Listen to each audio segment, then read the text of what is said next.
YCP party నుంచి తనను suspend చేయడానికి మాజీ ఎమ్మెల్యే తోపుదుర్తి ప్రకాష్ రెడ్డి కారణమని మహానందరెడ్డి ఆరోపించారు. వైసీపీ కోసం తాను తన సోదరుడు సర్వస్వం కోల్పోయామన్నారు.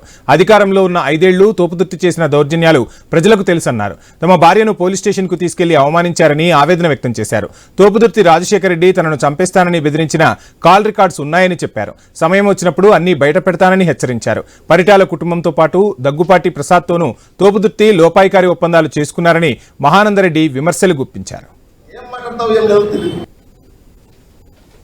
ప్రకాష్ రెడ్డి ఈ మధ్య గత 2-3 నెలలుగా మా మీద అవాకులు చెవాకులు, నీకు బయట బైక్ దొరికితే చిల్లర మాటలు, ఫ్యాక్షన్ ప్రోత్సహించే మాటలు, ఎక్కడ శవం దొరికితే అక్కడ శవం పట్టుకొని రాజకీయాలు చేయాలనే ఉద్దేశంతో ప్రకాష్ రెడ్డి నీకు వాస్తవాలు తెలుసుకో. నోటికి వచ్చింది మాట్లాడతావు.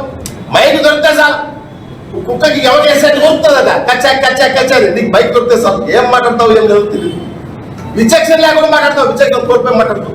ఆ హత్య కేసులో ముద్దాయంతో ఎండ పెట్టుకున్న పరిస్థితి ఎక్కువ మంది కదా. 2016లో మాతో పనిచేయించుకున్నావు.